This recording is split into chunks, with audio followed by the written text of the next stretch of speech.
बंद है, गेट बंद है। ये ताले लगे हुए हैं, दो ताले लगा दिए हैं। ताले में जिस शख्स को बंद रखा गया है वो आप और हम जैसा एक आम आदमी है, नाम देवेंद्र चौरसिया है। और जिस जगह उसे बंद रखा गया है वो एक सरकारी कार्यालय है। मध्य प्रदेश के शिवपुरी जिले के नरवर तहसील में नगर परिषद नरवर का सरकारी दफ्तर। देवेंद्र चौरसिया का कसूर सिर्फ इतना था कि उसने आरटीआई एप्लीकेशन लगा के नगर परिषद नरवर से प्रधानमंत्री आवास योजना की जानकारी मांग ली। नगर परिषद नरवर के ऑफिस से देवेंद्र चौरसिया जी के पास एक फोन गया। फोन करके उन्हें इत्तला दी कि आप सरकारी कार्यालय आ जाइए, यहाँ से जो जानकारी आपने मांगी थी वो बनकर तैयार है, उसे ले जाइए। और उसके बाद जिस समय वो सरकारी कार्यालय पहुंचे वहां पर कर्मचारी अधिकारियों से उनका विवाद हुआ और उन्हें उसके बाद फिर उस परिसर में अंदर बंधक बना लिया गया। और आप इस वीडियो में गौर से देखिए वो क्या कह रहे हैं और क्या हो रहा है।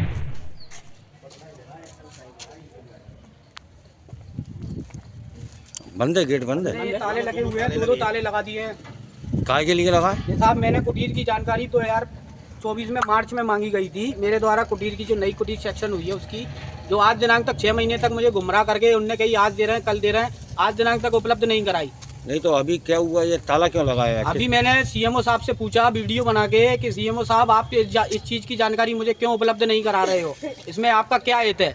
आपके कर्मचारियों को कुटीर सेक्शन हुई है इसीलिए आप मुझे जानकारी नहीं दे रहे।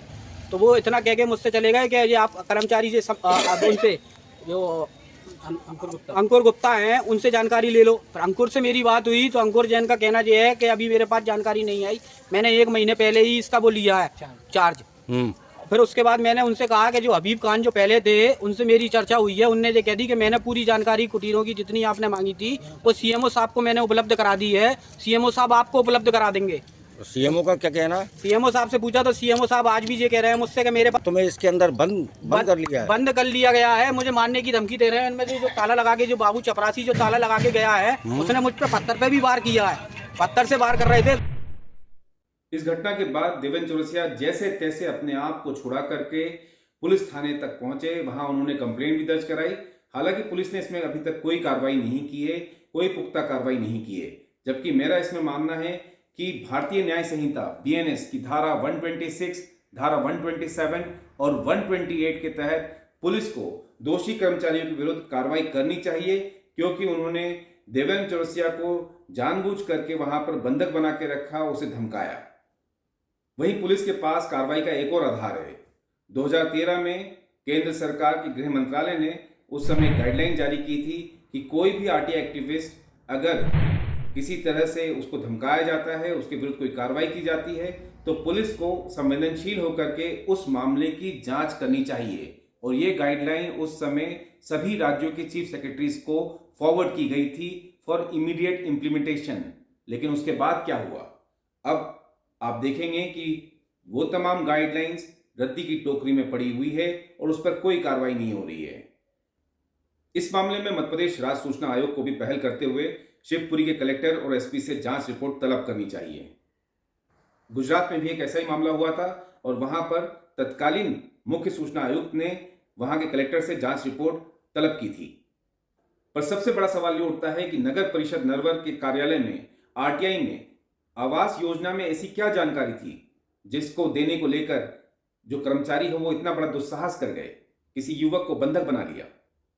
दरअसल नगर परिषद नरवर अनियमितताओं और भ्रष्टाचार के लिए कुख्यात है और वहां पर जो प्रधानमंत्री आवास योजना है उसमें भ्रष्टाचार के कई मामले दर्ज हुए हैं और लोकायुक्त इन प्रकरणों की अभी जांच भी कर रहा है। और इसीलिए जब इन प्रकरणों की जानकारी, आवास योजना की जानकारी मांगी गई तो वहां के कर्मचारी अधिकारी जो प्रधानमंत्री आवास योजना में पलीता लगाते हुए आए हैं वो चौकन्ने हो गए, घबरा गए और ये दुस्साहस कर बैठे। जैसा मैंने कहा कि नगर परिषद नरवर अनियमितताओं के लिए कुख्यात है। बतौर सूचना आयुक्त पद पे रहते हुए मेरे सामने नरवर नगर परिषद की कई मामलों की सुनवाई हुई कि हर आरटीआई एप्लीकेशन में उनका सिर्फ इतना जवाब होता था कि ये जानकारी मौजूद नहीं है। यहाँ तक कि नगर परिषद नरवर के नालों की संख्या, नगर परिषद नरवर में जो वाटर बॉडीज हैं उनकी जानकारी, यहाँ तक कि नगर परिषद नरवर के कार्यालय में जो अधिकारी कर्मचारी कार्यरत हैं उनके जो कार्य आवंटन है उनकी जानकारी, जबकि ये जानकारी तो सुयो मोटो सेक्शन 4 के तहत पब्लिकली डिस्प्ले करना पड़ता है, उनको पब्लिक प्लेटफॉर्म पर डिस्प्ले करना चाहिए। लेकिन नगर परिषद नरवर के तत्कालीन सीएमओ ने मुझे ये कह करके, आयोग को ये कह करके जानकारी देने से मना कर दिया कि जो जानकारी मांगी गई है वो रिकॉर्ड में उपलब्ध नहीं है। इस मामले में मैंने कड़ी कार्रवाई करते हुए तत्कालीन सीएमओ नगर परिषद नरवर के विरुद्ध न सिर्फ डिसिप्लिनरी एक्शन रिकमेंड किया था, बल्कि इनके विरुद्ध 25-25 हजार रुपए के जुर्माने भी लगाए थे। अगर इस मामले में कड़ी कार्रवाई नहीं की गई तो अभी तो नगर परिषद नरवर के कर्मचारियों ने सिर्फ बंधक बनाया है, आगे वे और भी कोई बड़ी वारदात कर सकते हैं। मुझे लगता है कि अब वक्त आ गया है कि जीरो टॉलरेंस की नीति का दावा करने वाले लोग मध्य प्रदेश में जमीनी हकीकत से रूबरू हों।